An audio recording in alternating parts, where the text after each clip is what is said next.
Dans l'évangile de ce jour, Jésus nous fait comprendre qu'il faut que nous continuions à demeurer des enfants pour aspirer à entrer dans le royaume des cieux. Bienvenue à toi, mon cher frère, ma chère sœur, sur cette chaîne. Avant de te faire lecture des textes du jour, si tu apprécies nos vidéos, merci de cliquer sur le bouton « J'aime », de t'abonner à la chaîne, de cliquer sur la cloche de notification pour ne rater aucune de nos prochaines publications, et surtout, de partager les publications pour propager la bonne nouvelle au quotidien. Béni sois-tu, pour l'avoir fait. Mettons-nous en présence du Seigneur et adorons son saint nom. Seigneur, dispose-nous à écouter et méditer tes paroles de ce jour.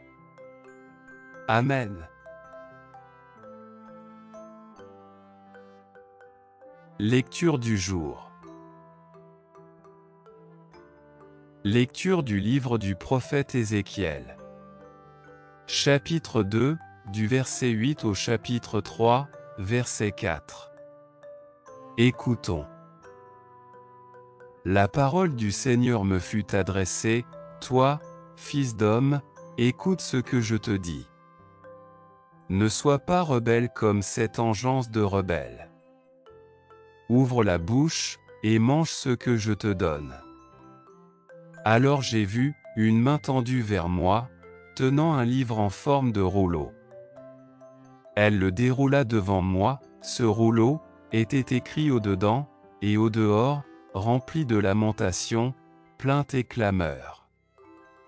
Le Seigneur me dit, fils d'homme, ce qui est devant toi, mange-le, mange ce rouleau. Puis, va. Parle à la maison d'Israël. J'ouvris la bouche, il me fit manger le rouleau et il me dit, fils d'homme, remplis ton ventre, rassasie tes entrailles avec ce rouleau que je te donne. Je le mangeai, et dans ma bouche il fut doux comme du miel. Il me dit alors, debout, fils d'homme. Va vers la maison d'Israël, et dis-lui mes paroles. Parole du Seigneur, nous rendons grâce à Dieu.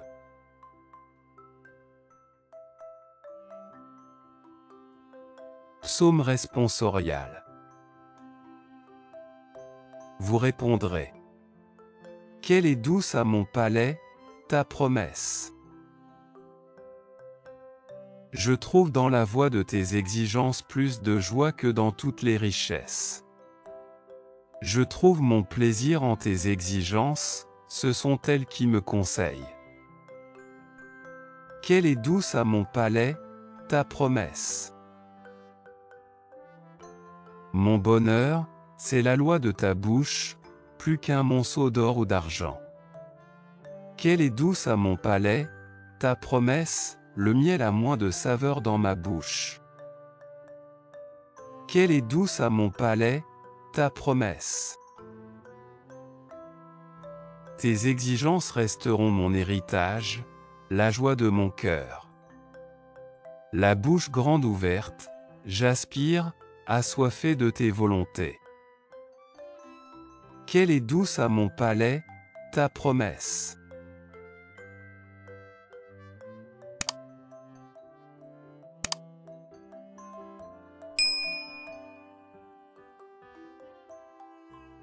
Évangile du jour. Évangile de Jésus-Christ selon saint Matthieu. Chapitre 18, les versets 1 à 5, puis 10, puis 12 à 14. Les disciples s'approchèrent de Jésus et lui dirent, « Qui donc est le plus grand dans le royaume des cieux ?» Alors Jésus appela un petit enfant, il le plaça au milieu d'eux, et il déclara, « Amen, je vous le dis, si vous ne changez pas pour devenir comme les petits enfants, vous n'entrerez point dans le royaume des cieux.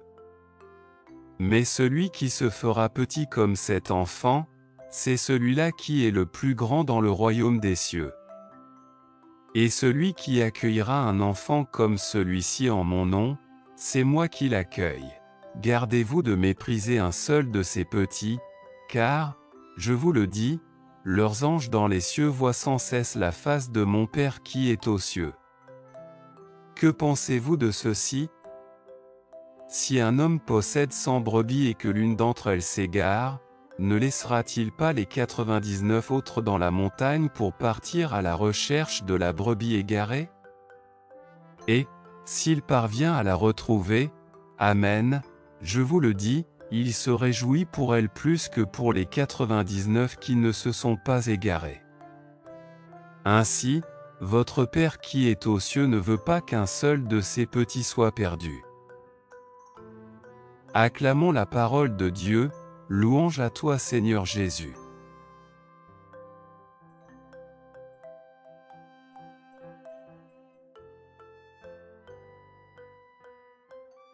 Si vous ne changez pas pour devenir comme les petits enfants, vous n'entrerez point dans le royaume des cieux. Ainsi, parle le Seigneur. Il y a tellement de dons, tant de richesses que les enfants apportent à l'humanité. Pour en citer quelques-uns, ils conduisent leur façon de voir la réalité, avec un regard confiant et pur. L'enfant a une confiance spontanée en son père et en sa mère, il a une confiance spontanée en Dieu, en Jésus, en la Vierge. Dans le même temps, son regard intérieur est pur, pas encore pollué par la malice, par les duplicités, par les incrustations de la vie qui durcissent le cœur. Bien que les enfants possèdent le péché originel, et ont leurs égoïsmes, ils conservent une pureté et une simplicité intérieure. Les enfants ne sont pas diplomates, ils disent ce qu'ils sentent, ils disent ce qu'ils voient, directement. Les enfants, dans leur simplicité intérieure, portent en eux la capacité de recevoir et de donner de la tendresse.